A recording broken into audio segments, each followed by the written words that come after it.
Mathieu. Merci Louis. Bonjour tout le monde. C'est un plaisir d'être avec vous aujourd'hui.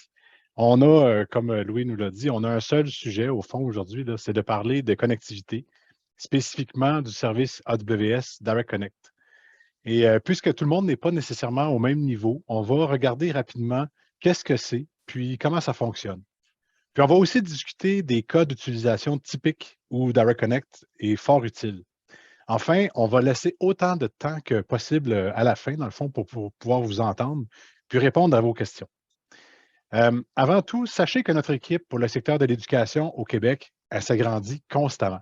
Vous voyez peut-être des visages familiers là, sur cet écran, même si les gens ne sont peut-être pas avec nous ici aujourd'hui, mais je tenais à vous les mettre à l'écran pour vous les présenter, pour ceux qui ne les connaissent pas.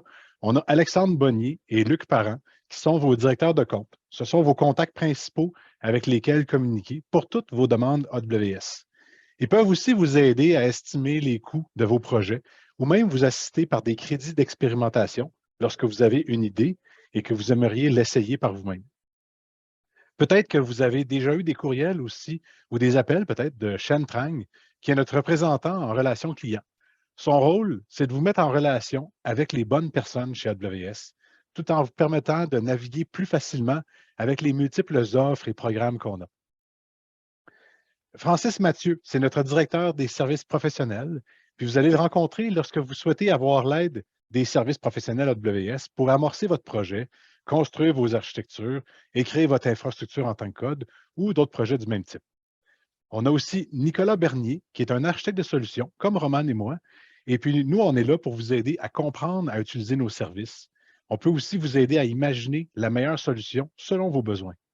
Roman, qui est ici avec nous aujourd'hui, c'est un architecte de solutions unique en son genre et hors du commun parce qu'il est dédié aux partenaires AWS comme le risque. J'en dis pas plus parce qu'il va aller plus en détail là, à ce sujet-là dans quelques instants. En gros, n'hésitez pas à communiquer avec nous. On est là justement pour répondre à vos besoins. Pour commencer, moi, j'aime beaucoup savoir un peu plus qui est avec nous là, au bout du fil. En personne, ça serait le fun, là, mais là, on est en virtuel. On veut quand même savoir qui vous êtes. Puis on a quelque chose à vous proposer. C'est un petit sondage. Je vous invite à ouvrir votre navigateur, si vous pouvez, à côté là, du webinaire, puis d'aller sur le site qu'on a à l'écran, www.menti.com, puis entrer le code aussi qu'on a à l'écran, 64 33 50 02. Vous allez le voir, le code va rester en haut de l'écran. J'ai deux questions à vous poser, dans le fond, là, cet après-midi. C'est pas énorme. Là. Puis il n'y a pas de pogne, ce n'est pas des questions de quiz. C'est vraiment juste pour apprendre un peu qui est dans la salle. Alors, je vais passer ici sur les questions. Il y en a qui ont déjà répondu. Bravo. Donc, si vous n'avez pas vu le code, là, il se trouve ici en haut à l'écran, 64 33 50 002. Vous avez vu la question, vous l'avez lu, vous êtes en train d'y répondre. Avez-vous déjà un lien AWS Direct Connect? Donc, il y en a qui en ont déjà un. Il y en a beaucoup que, bon, c'est un projet, peut-être un projet qui n'a pas encore de date. Là, je vois ici, non, mais besoin éventuel indéterminé. Donc, ça vous intéresse d'en savoir plus, peut-être qu'est-ce que ça permet de faire. Vous êtes, je pense, à la bonne place. Puis je vois qu'il n'y a personne qui a dit non, merci. C'est une bonne nouvelle. Donc, vous en voulez tous probablement un, ou en tout cas, ça vous intéresse ce sujet-là. Très bien. Alors, je vois qu'il y a 18 réponses. Vous n'êtes pas obligé de répondre, c'est vraiment juste pour apprendre un peu qui est dans la salle, mais si pour toutes sortes de raisons, vous ne voulez pas, ce n'est pas grave. Je vais passer à la deuxième question. Là. Je m'excuse pour ceux qui sont en train de se connecter. Là. Ça va comme basculer tout de suite à la deuxième question. On veut savoir, avez-vous déjà des charges de travail sur AWS? Quelque chose en production là, qui roule sur le cloud AWS. Donc, il y en a que c'est oui, d'autres que c'est non, mais un projet pour l'année prochaine. Vous avez entre les deux aussi, peut-être que certains ont des charges de travail en développement ou en test chez nous, mais pas encore de production. Ou peut-être qu'il y a un projet là, qui s'en vient là, dans les 3 prochains mois, c'est imminent. Donc, on essaie de savoir un peu, là, vous en êtes où finalement avec votre info nuagique, spécifiquement sur AWS. Laissez quelques secondes pour répondre. Ah, il y a un non, merci. Tiens, intéressant. C'est pas grave, peut-être des curieux qui sont ici pour savoir, ben, c'est quoi tout ça? On va essayer de vous montrer en fait la base, au moins vous donner envie d'en savoir plus. Bon, on avait été une réponse. Je vous remercie. Dans le fond, merci beaucoup pour vos réponses. Ça nous donne une idée de votre contexte. Puis on va essayer de s'ajuster en conséquence dans la présentation aujourd'hui.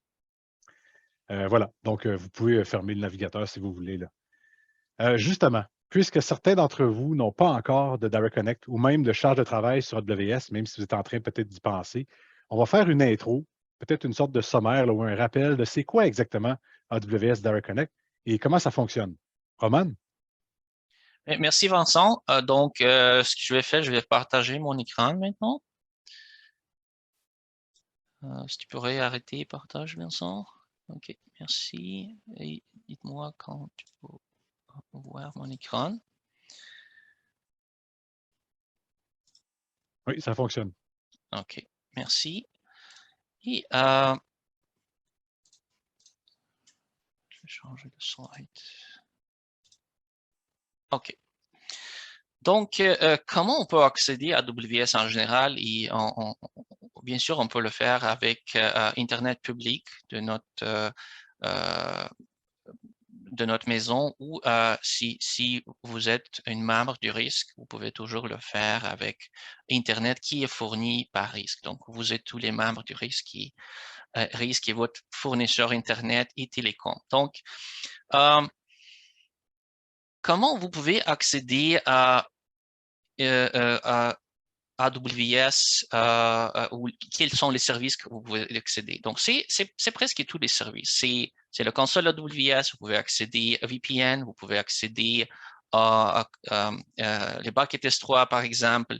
Mais le problème avec Internet public, vous n'avez pas de contrôle sur la bande passante, vous n'avez pas de contrôle sur les tables de routage, latence, et il y a des coûts associés avec Internet public.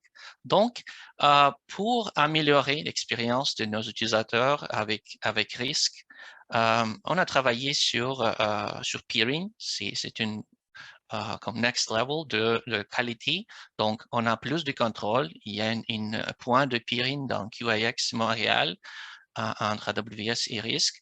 Puis, il y a plus de prévisibilité, mais vous toujours partagez la connexion entre tous les membres de risque. Donc, la question est comment on peut obtenir un plus haut niveau de qualité, donc une connexion dédiée, et c'est où on parle de Direct Connect. Donc, c'est une connexion dédiée entre vous et AWS.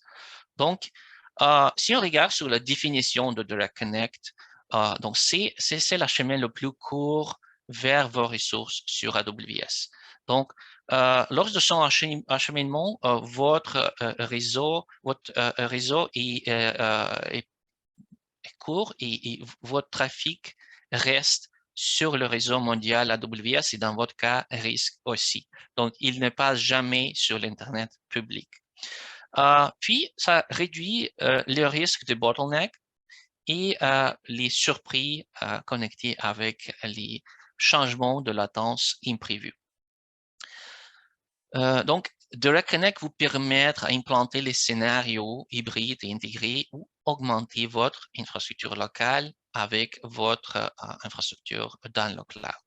Donc, les connexions AWS Direct Connect sont fournies par un partenaire AWS Direct Connect et RISC est un partenaire AWS Direct Connect. Ils sont les experts dans ce sujet. Puis, on va voir comment ça fournit par RISC. Donc, pourquoi Direct Connect? Donc, j'ai déjà mentionné le bande passante, débit de données prévisionné, prévisible. Donc, vous savez très bien combien vous pouvez passer sur cette lien. C'est la latence qui est prévisible aussi. Puis, les coûts qui sont moins chers. Vincent va vous parler en plus de détails sur ça. Puis, la sécurité. Donc, votre connexion est dédiée à vous seulement. Le trafic, il reste dans le réseau risque et AWS. Et en plus, vous pouvez activer chiffrement. Donc, comment on connecte avec AWS via Direct Connect. Donc, il y a plus que 100 emplacements dans le monde et ici au Canada, on a 4 emplacements Direct Connect dans la région canadienne et 2 de cette connexion, de cet emplacement, ils sont à Montréal. Puis, on a troisième, c'est à Toronto et quatrième, c'est Vancouver. Ça veut dire c'est vraiment dans notre backyard. La région AWS, c'est la région métropolitaine Montréal. On a les emplacements Cologix et eStructure qui sont aussi à Montréal. On a RISC qui est proche à ces emplacements à travers de la route, littéralement. Donc, du côté géographique, Québec est dans la situation privilégiée car AWS est vraiment dans notre backyard et nos clients peuvent profiter de latence très basse, c'est-à-dire il est possible à implanter les architectures hybrides dans grande variété.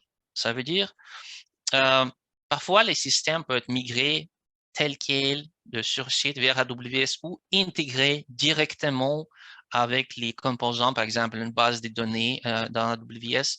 Et Vincent va vous parler de scénarios possibles en plus de détails.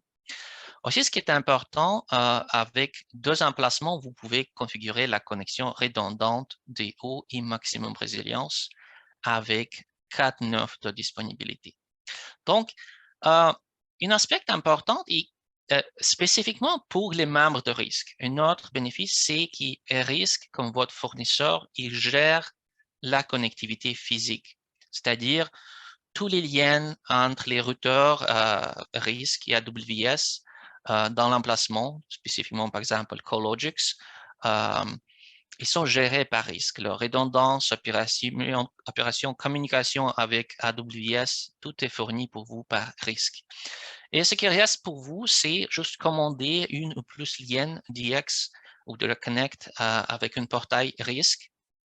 Il va fournir de la façon logique et livrer la connexion chez vous.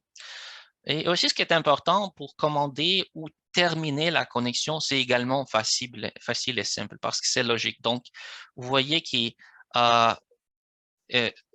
risque à plusieurs connexions physiques, on les appelle interconnects, puis chaque client est connecté à la façon logique à travers de réseaux risque.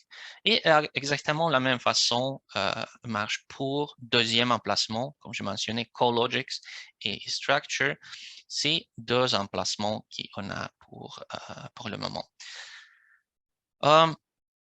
Vous pouvez commander Direct Connect par contacter le partenaire risque directement et après la commande du lien Direct Connect, on va vous guider dans le processus d'acquisition sur le type de configuration nécessaire pour répondre à vos besoins du côté résilience.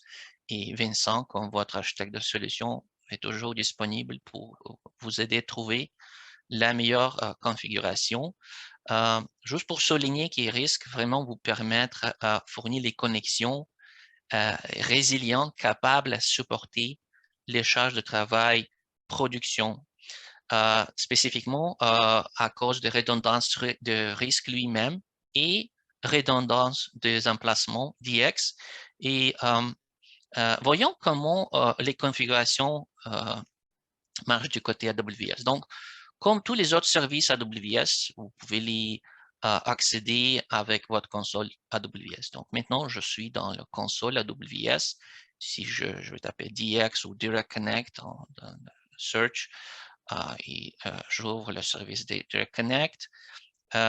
Ici, on a une assistante intéressante qui va vous conseiller sur l'architecture. Donc, spécifiquement, une résilience maximale assume création de 2 liens de Connect dans chaque de 2 emplacements de Connect dans eStructure et Cologic. Et ça va vous donner 4 nœuds de disponibilité pour vos charges de travail, production ou très demandantes aux qualités de connexion. Prochaines options, c'est résilience avec une connexion redondante par emplacement. Et troisième, c'est juste seulement les exemples. Bien sûr, votre architecture concrète va être dépendante de vos besoins. Puis, une solution Direct Connect pour développement ou testing, ça peut être une ou deux liens DX dans un seul emplacement. Et dans la console, je peux choisir par exemple le bande passante de 10 gigs. Je peux choisir ici Cologix ou eStructure. Comme ça, entre les fournisseurs, on a RISC, un partenaire Direct Connect. Et voici la recommandation pour mon choix spécifique. OK, donc pour continuer, si je veux grouper plusieurs connexions pour obtenir plus de bandes passantes, il y a un concept qui s'appelle LAG, Link Aggregation Group, qui vous permet de grouper jusqu'à 4 connexions. Et par exemple, je peux grouper 4 connexions de 10 gigs bande passante pour obtenir 40 gigs si c'est nécessaire. Quel type de connexions Direct Connect sont disponibles? Il y a 2 types principaux de Direct Connect. Le premier, c'est une connexion dédiée. C'est littéralement une connexion physique entre emplacement et vous dans la théorie, mais avec risque, vous êtes encore une fois dans une position privilégiée, ce sera risque qui va s'occuper avec ça. Donc, la connexion dédiée, ça sera entre AWS et risque, et à partir de routeur de risque, il va être livré chez vous à la façon logique. Donc, deuxième type, c'est une connexion hébergée. C'est qu'un risque gère plusieurs liens physiques, les interconnects, et en utilisant de interfaces de partenaires Direct Connect, ils vont provisionner plusieurs risques, plusieurs liens Direct Connect hébergés. Donc, il peut le faire très, très vite. Donc, c'est très facile, juste provisionner ou terminer les liens. Donc, ça veut dire, comme les membres de risque, ça va prendre pas beaucoup de temps pour essayer ou pour reconfigurer votre connexion Direct Connect. Il y a d'autres mécanismes quand vous pouvez partager votre interface virtuelle VIF. Je vais parler de VIF dans quelques minutes. Puis vous pouvez partager VIF entre les comptes, vous pouvez partager les réseaux. Donc, il y a plusieurs architectures disponibles. Une moment important, il y a limitation combien d'interfaces virtuelles vous pouvez prévisionner par connexion Direct Connect. Si c'est une connexion dédiée, vous pouvez provisionner jusqu'à 150 VIF, mais avec connexion hébergée, vous pouvez avoir juste une seule VIF par connexion. Mais vous avez plus d'agilité sur ça. Donc, c'est à vous à choisir qui marche mieux pour vous. Aussi, c'est important que tous les VIF dans la connexion dédiée partagent la bande passante. Donc, il n'y a pas de throttling pour ça. Donc, comme je mentionnais, Risc va livrer la connexion chez vous dans la forme virtuelle, dans la forme VIF. Il utilise les interfaces virtuelles VLAN 802.1, donc avec BGP Pairing. Et il y a 3 types d'interfaces virtuelles qui terminent la connexion Direct Connect pour vous. Et c'est vous qui vous pouvez provisionner VIF dans votre console AWS. Donc, le premier, c'est VIF privé qui vous permet de connecter votre centre de données sur site avec votre centre de données dans le cloud. Donc, il utilise le plage des adresses privées entre votre centre de données sur site et VPC. Puis, c'est une bonne approche pour, par exemple, l'intégration des applications. VIF de Transit ou Transit VIF, c'est un type de l'interface qui est utilisé pour les architectures plus complexes, de type étoile ou hub and spoke. Donc, Transit Gateway va être dans le centre de cette architecture et vous allez le connecter avec Transit VIF. Et VIF public est un type d'interface virtuelle qui est utilisé pour accéder à tous les services AWS publics à l'aide à travers de Direct Connect. Ça veut dire ça peut être les services S3, ça peut être les API AWS, DynamoDB et beaucoup d'autres. Donc, en place d'utilisation Internet, vous pouvez juste accéder à ce service par VIF public et le trafic va rester dans le backbone AWS. Donc, voyons en plus de détails comment ça marche dans la vie réelle. Donc, on a votre centre de données, on a une région AWS, emplacement Direct Connect, et on a une connexion une connexion Direct Connect. Donc, quand vous provisionnez une VIF privée, vous pouvez le connecter ou attacher à un gateway Direct Connect. Ce passerelle Direct Connect, c'est un service virtuel, service logique, il est redondant, il est distribué et vous voyez que vous pouvez connecter plusieurs régions. Donc, en réalité, la même connexion Direct Connect ici, vous pouvez utiliser pour connecter les VPC dans la région canadienne, par exemple, ou région aux États-Unis. Et pourquoi c'est important? Parce que AWS va lancer deuxième région au Canada, Super, dans la fin de l'année 2023, au début 2024, et vous allez utiliser exactement la même connexion, juste configurer votre Direct Connect Gateway pour accéder votre deuxième emplacement, deuxième région. Donc, du côté routage, comment ça marche? Donc, Direct Connect Gateway va vous permettre routage seulement entre votre centre de données traditionnel sur site et votre VPC, mais pas de routage entre les VPC. Ça va vous donner un certain niveau d'isolation. Donc, voyons la partie de VIF, de Transit VIF. Comment ça marche? Donc, si on utilise une architecture réseautique étoile avec Transit VIF, on peut connecter jusqu'à 3 Transit Gateway à notre connexion Direct Connect.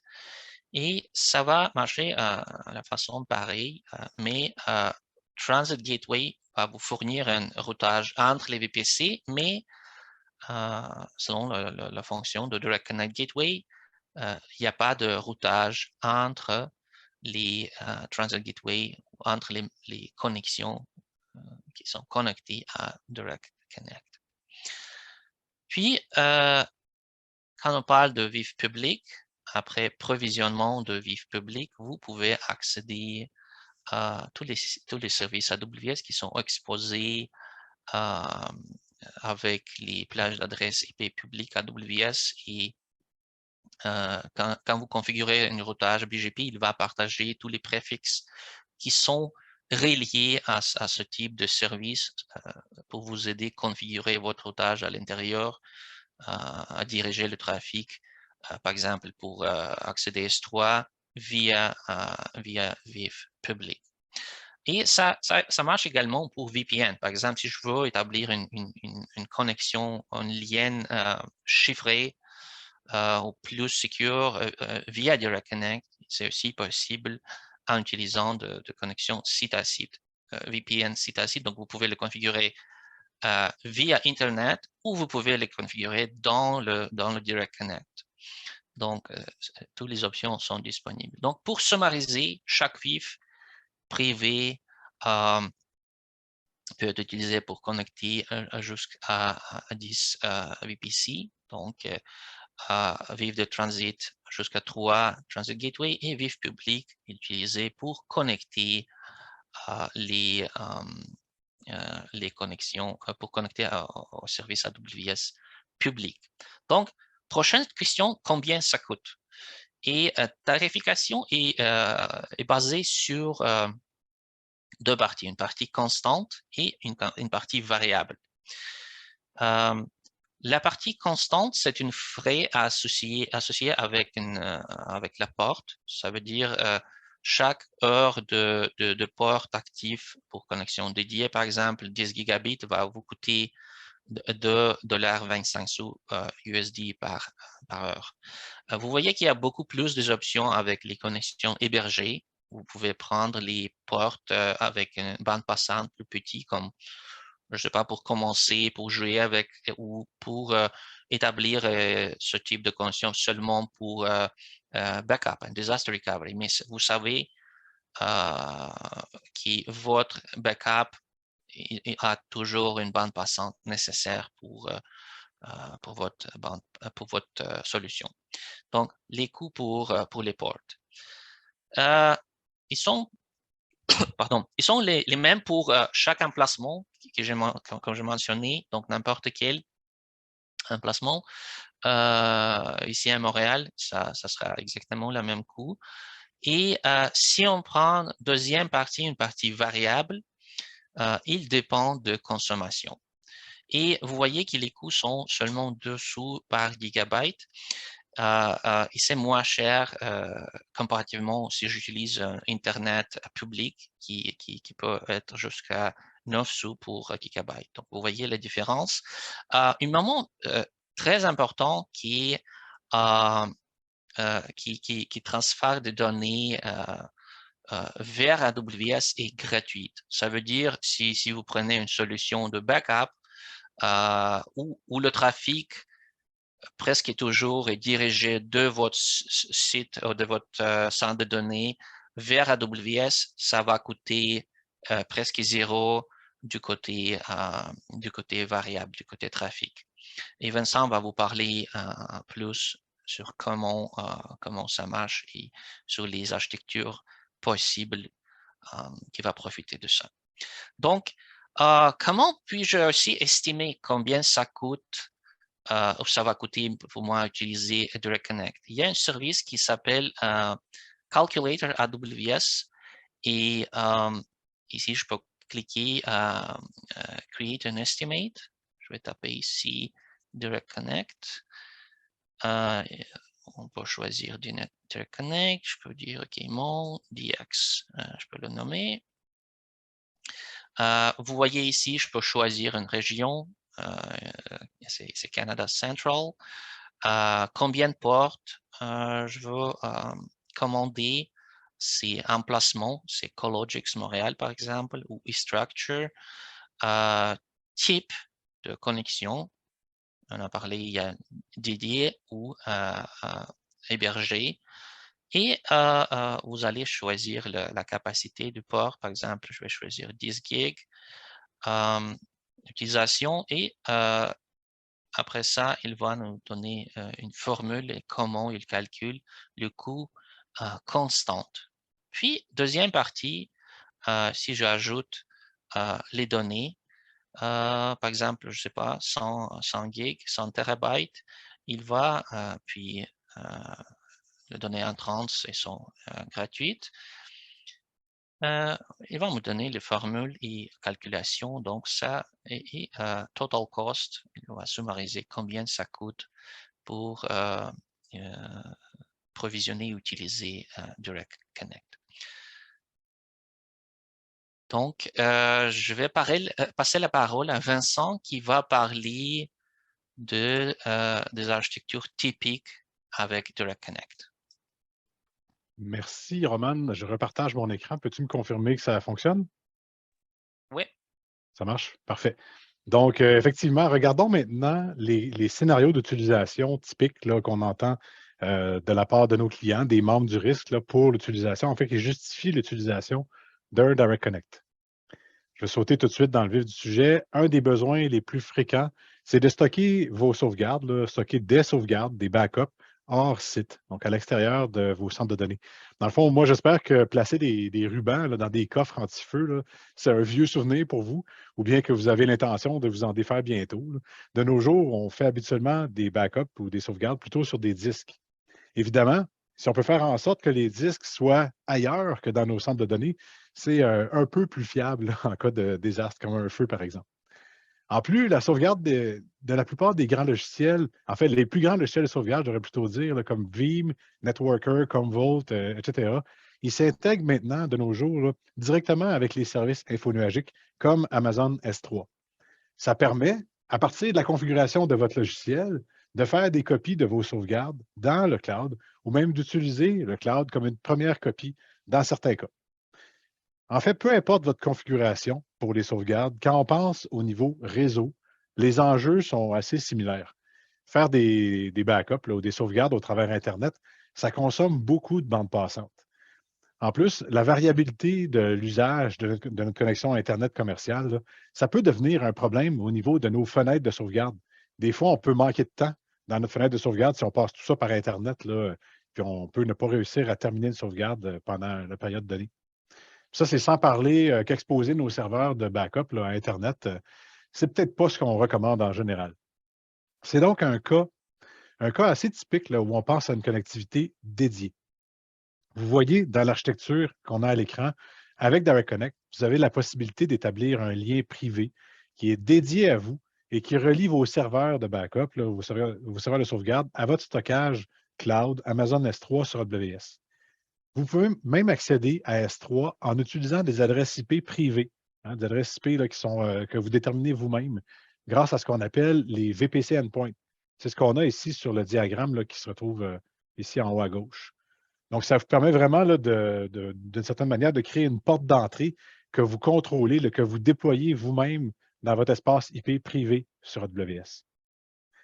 Quand vous utilisez Direct Connect pour vos backups avec une architecture comme ça, vous bénéficiez automatiquement des fonctionnalités avancées d'Amazon S3, notamment celles qui vous protègent contre les rançongiciels ou les crypto-lockers, là, comme la fonctionnalité de verrouillage d'objets. En plus, vous avez accès à toutes les classes de stockage S3, comme Glacier et Deep Archive, pour économiser sur les frais de stockage. Avec Direct Connect, dans ce scénario, tous vos uploads, là, vos téléversements vers AWS sont essentiellement sans frais. Je sais que Roman l'a mentionné tout à l'heure, mais je voulais vous le répéter ici parce que pour les backups, c'est souvent un facteur quand même important. On envoie beaucoup de données vers le nuage. Les restaurations ou les downloads sont aussi plus économiques que si on les faisait sur Internet, puisque le tarif sortant est de 2 sous au gigaoctet américain, plutôt que 9 sous là, pour le trafic vers Internet. Puis un autre avantage aussi, c'est que vos sauvegardes ne vont pas affecter votre capacité Internet. Puis tout le transfert se fait sur un réseau privé que vous contrôlez. Donc, il n'y a pas de possibilité de man in the middle là, pour observer vos paquets. Donc, c'est un réseau qui est vraiment privé à vous. Voilà pour les sauvegardes. Maintenant, beaucoup d'entre vous déploient ou prévoient déployer des applications ou des charges de travail hybrides. Dans ce cas-là, on a une partie de la solution qui se trouve chez vous, là, dans votre centre de données, ce qu'on a ici à droite à l'écran, puis une autre partie de votre solution qui se retrouve sur AWS. Dans l'exemple ici, moi, c'est des instances EC2. Bon. Évidemment, dans ce scénario, le Direct Connect est extrêmement utile, voire même incontournable. AWS peut littéralement agir comme une extension de votre centre de données, puis les ressources que vous déployez peuvent être complètement isolées d'Internet. C'est-à-dire que la seule façon d'y accéder à vos ressources, c'est à partir et au travers de votre Direct Connect. Dans le diagramme qu'on a à l'écran, on montre un exemple d'une application, comme je le disais, sur EC2, qui est derrière un répartiteur de charge qui est interne, donc il y a l'adresse IP que vous contrôlez sur votre réseau privé et qui est accessible uniquement par le Direct Connect ici, à partir de vos ressources sur site. On a mis aussi dans ce diagramme-là un VPN site à site comme relève en cas où il y a un problème avec le Direct Connect. Donc, comme ça, on a un lien qui permet de communiquer de façon privée quand même avec les ressources. Ce qui est intéressant ici, c'est que vos utilisateurs, vos administrateurs, les développeurs, ben, toutes ces personnes-là peuvent accéder à ces ressources-là uniquement à partir de votre réseau, du réseau de votre centre de données sur site. C'est-à-dire que si jamais ils sont de la maison, ben, il faut quand même qu'ils montent leur VPN, le VPN que vous avez déjà probablement, pour se connecter à votre réseau sur site avant de pouvoir accéder à ces ressources-là.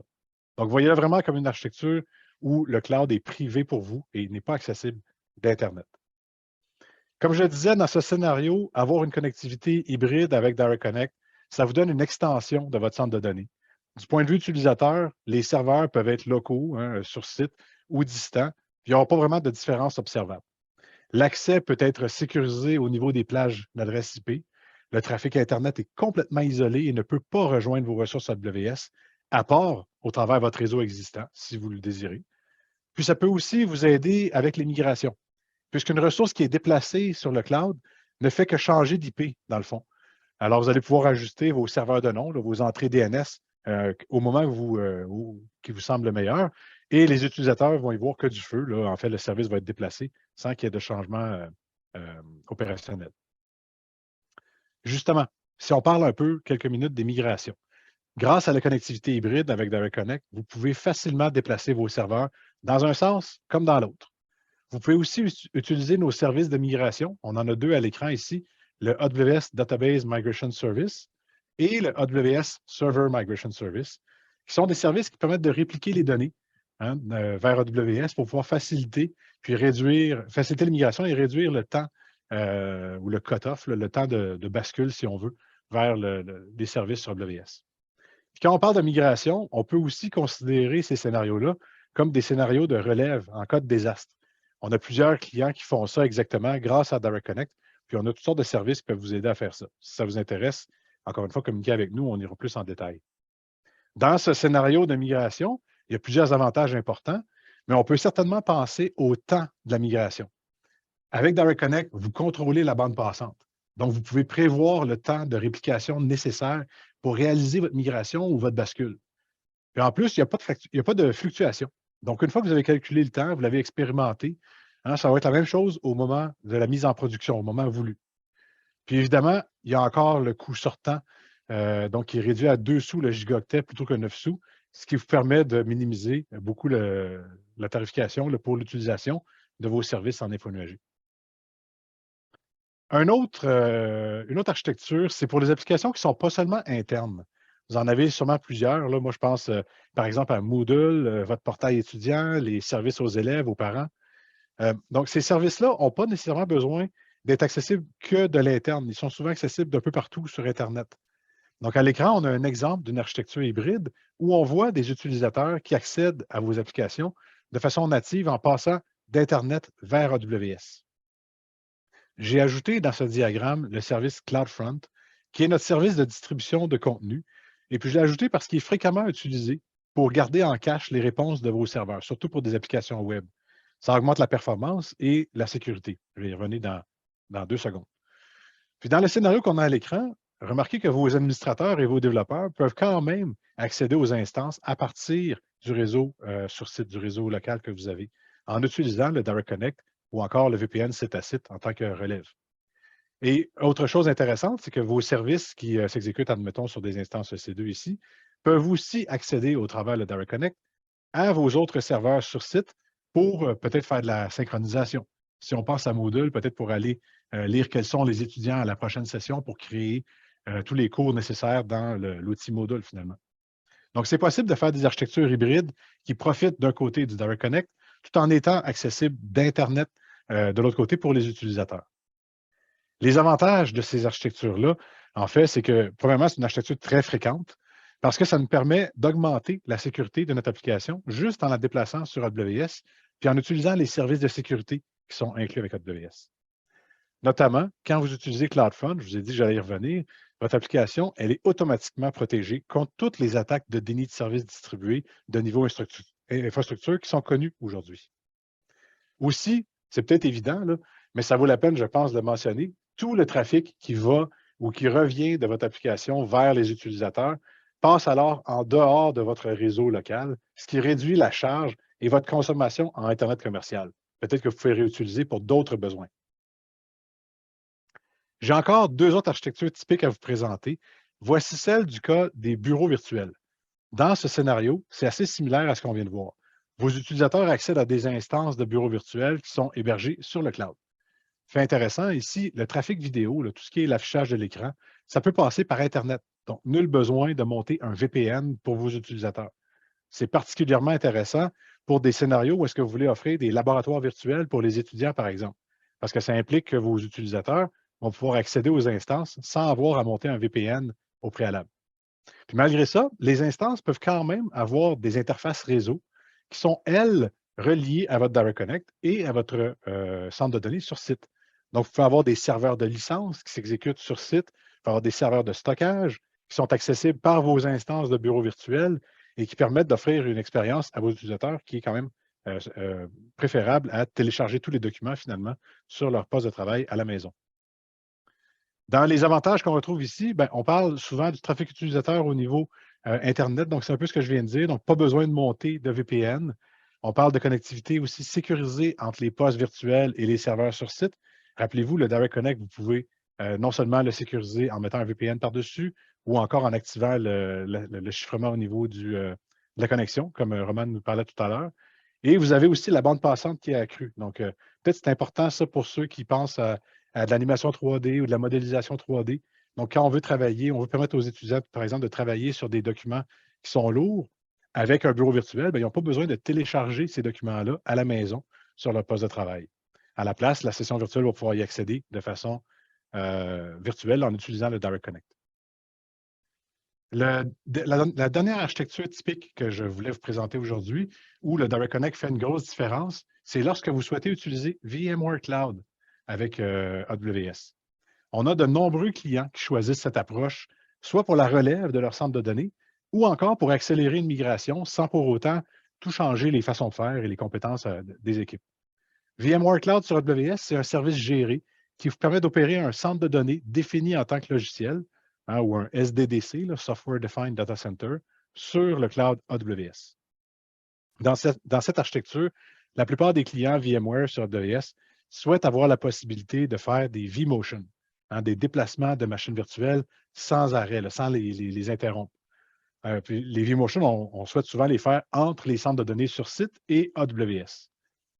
Pour que cette fonctionnalité soit disponible, la bande passante dédiée et la prévisibilité de Direct Connect sont critiques. Aussi, pour utiliser VMware sur AWS, dans le fond, en fait, le fait d'utiliser VMware sur AWS, ça ouvre la porte à l'utilisation d'autres services AWS natifs, comme pour les bases de données ou le stockage de fichiers.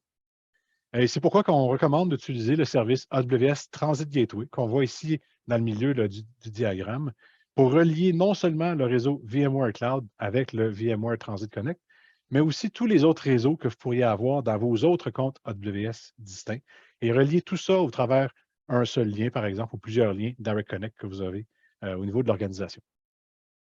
Les avantages de mettre un Direct Connect pour VMware Cloud sur AWS, il y en a plusieurs. En voici quelques-uns. Premièrement, vous gérez la connectivité hybride. Donc, vous pouvez centraliser toute la connectivité de votre organisation pour VMware Cloud ainsi que pour vos autres besoins sur un ou plusieurs liens Direct Connect d'une seule fois en mettant en place un Transit Gateway. Deuxième point, l'intégration complète NSX. Donc, si vous choisissez d'utiliser VMware Cloud sur AWS avec un Direct Connect, vous avez une intégration NSX qui relie aussi votre centre de données sur site. Donc, les outils vSphere et autres peuvent contrôler non seulement votre centre de données local, mais aussi votre centre de données infonuagique d'une manière transparente. Enfin, l'intégration avec les services AWS, je l'ai mentionné déjà, mais en utilisant le Direct Connect et le Transit Gateway, vous pouvez faire le lien entre les VM, par exemple, sur VMware Cloud et les services natifs AWS. Voilà, rapidement, je sais que ça fait beaucoup, mais rapidement, ce sont les scénarios qu'on entend souvent de la part des membres du risque pour mettre en place un Direct Connect. Puis avant de passer à vos questions, on espère seulement que vous allez retenir quelques éléments de notre présentation. Permettez-moi d'y revenir. Premièrement, utiliser AWS avec le risque, c'est facile, sécuritaire et performant grâce aux options de connectivité qu'on vous offre. Avec AWS, vous avez le choix. On souhaite vraiment que vous vous souveniez de ça. Il y a plein de façons de faire. Communiquez avec nous pour déterminer laquelle est la plus appropriée à vos besoins. Deuxièmement, AWS Direct Connect, c'est facile et rapide à mettre en place avec le service Accès infonuagique du risque. Il y a même une vidéo super bien réalisée qui explique en détail comment le service du risque fonctionne, comment il est livré, puis comment le commander. Vous retrouverez le lien là, dans la présentation qu'on va vous livrer suite à ce webinaire. Troisièmement, il n'y a pas de meilleur moment que maintenant pour commencer à mettre en place votre connectivité hybride. Dans votre cheminement infonuagique, c'est un élément de fondation que vous aurez besoin un jour ou l'autre. Communiquez avec Alexandre ou Luc pour qu'on puisse vous aider à expérimenter et à mettre tout ça en place dès que possible. Puis enfin, dernière chose, on profite de l'occasion pour vous annoncer qu'on sera aussi présent au colloque du risque à la Plaza Centre-Ville le 22 novembre prochain. On espère vraiment pouvoir vous voir sur place à ce moment-là, puis répondre à d'autres questions si vous en avez avec plaisir. D'ailleurs, c'est tout. Alors maintenant, c'est à votre tour. Avez-vous des questions? Peut-être Louis ou Mélanie, est-ce qu'il y a eu des questions dans le clavardage? En fait, il y a eu quelques questions. Il y avait une question au niveau de la possibilité d'étendre des VLAN. Et je pense que tu peux expliquer un peu plus la raison pourquoi ce n'est pas possible. Oui, bien, rapidement, en fait, quand on configure des VLAN avec un Direct Connect, le fonctionnement, c'est qu'on doit mettre en place une sorte de routage. On doit utiliser un protocole comme BGP, par exemple, pour pouvoir identifier tout ce qui est sous réseau ou VLAN, ou finalement la section du réseau qui se retrouve sur site versus celle qu'on a en infonuagique.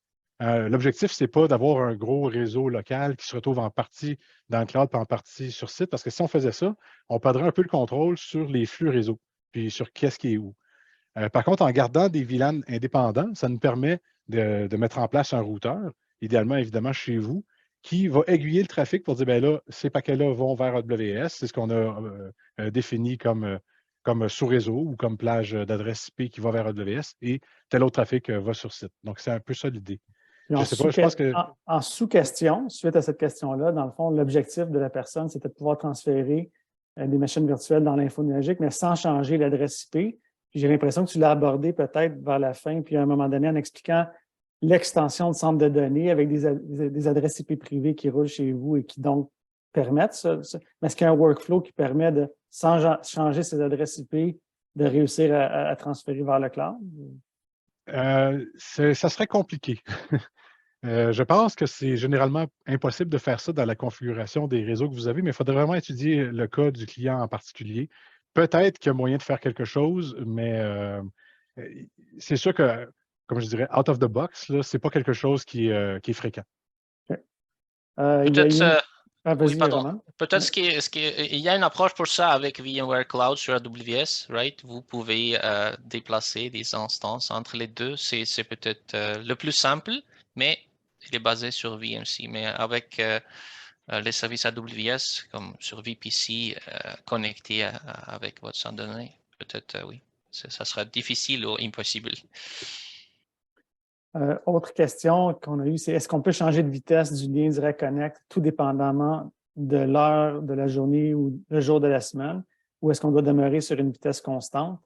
Et je vais la répondre du point de vue du risque, là, et je pense que c'est la même chose. Normalement, lorsqu'on on établit une connexion, on le fait à un certain débit, puis nous, le risque, on établit cette connexion-là pour coïncider ou matcher la connexion AWS. Et donc, si vous voulez changer la vitesse, il faut aviser le risque pour faire un changement, défaire le circuit et refaire le circuit à ce moment-là. Donc, ce n'est pas possible, de mon côté, de ma compréhension, au courant d'une journée ou de la semaine, de varier la vitesse du lien, mais vous pouvez peut-être le confirmer, Vincent, vraiment. Effectivement, peut-être que Roman vous aura ajouté, là, mais du côté d'AWS, si on veut changer la bande passante d'une connexion Direct Connect, en fait, il faut en créer une nouvelle. Heureusement, puis on n'a pas touché ça, mais une des choses, c'est qu'on peut définir un lien Direct Connect en tant que code aussi.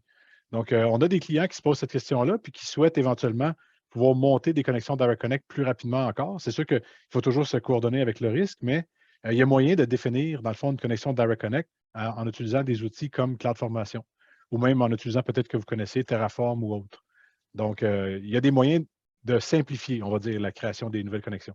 Mais je mentionne que du côté du risque, on a quand même certaines validations à faire par rapport à votre routeur et sa capacité et la bande passante. Donc, il y a quand même un effort de validation à faire avant de compléter la mise en service du lien. Oui, peut-être pour ajouter, la réponse est exactement la même, mais du côté service Direct Connect, vous ne pouvez pas changer la vitesse. Vous devez réprovisionner la nouvelle connexion et terminer une autre. Donc, chez Risque, vous allez suivre la même approche. Donc, de mon côté, dans la section des questions et réponses, je n'en vois pas d'autres. Je laisse peut-être quelques secondes pour les gens s'il y avait des questions pendant qu'on parlait. Et sinon, je profite de l'occasion pour remercier tous les gens qui ont participé et laisser le mot de la fin à Vincent et Roman. Le mot de la fin va être très simple. On vous remercie beaucoup.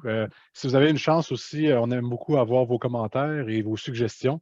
On a un lien à l'écran. Je pense qu'on pourra peut-être vous le transférer par courriel par la suite. De toute façon, vous le verrez dans la présentation que vous allez recevoir. Si vous voulez nous donner des commentaires par écrit, alors il suffit de suivre ce lien-là.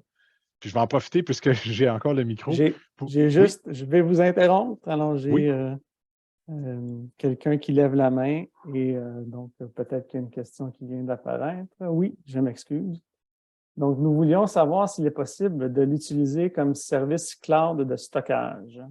Parce qu'il y aurait plusieurs utilisateurs simultanés, si pointilleux avec des connexions 10 gig basse T qui s'attendent à faire du montage vidéo en temps réel en ayant le stockage dans le cloud. Je ne sais pas si vous avez la chance de lire la question, elle est un peu précise. Oui, je peux essayer de l'attraper un peu. Roman, si tu veux, tu pourras ajouter. Ça dépend du besoin, là. Je pense que si je comprends bien ici, on pense à des utilisateurs qui ont des postes, admettons, de montage vidéo, équipés avec des logiciels de montage vidéo, puis qui chargeraient des vidéos finalement stockées sur AWS. Bien, la réponse, ce serait En théorie, ça fonctionne, mais ça dépend de la sensibilité de ce scénario-là à la latence. Donc, Roman l'a mentionné tout à l'heure, on n'est vraiment pas loin là, en étant à Montréal, dans notre région Canada Central.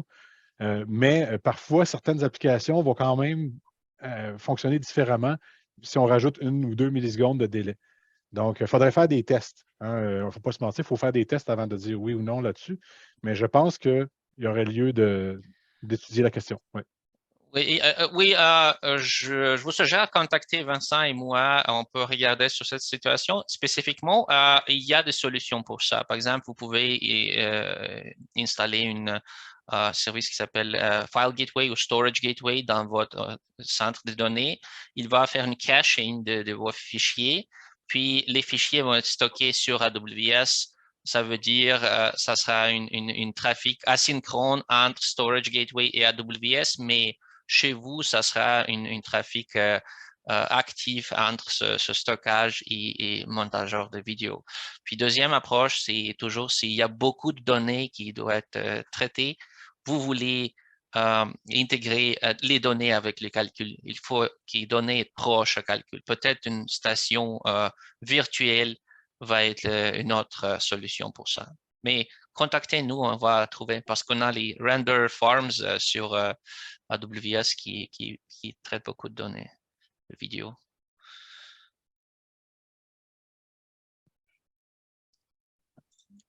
Je pense qu'il n'y a pas d'autres questions, hein, Louis? Non, je ne vois pas d'autres questions. D'accord. Ben, si tu me permets, on a un dernier écran ici juste pour inviter les gens qui s'intéressent à notre conférence annuelle reInvent. Juste pour vous dire, on va avoir pour la première fois cette année à Québec, dans la ville de Québec, une rencontre à laquelle on va présenter la conférence principale de notre CEO, notre dirigeant d'AWS. Si ça vous intéresse, c'est sans frais. C'est le premier lien qu'on voit à l'écran. Puis si la conférence elle-même vous intéresse, on a aussi le deuxième lien là, qui est à l'écran, qui vous permet de vous enregistrer, soit en personne ou encore virtuellement. Voilà. Donc, encore une fois, un grand merci à tout le monde. Merci. Merci. Au revoir.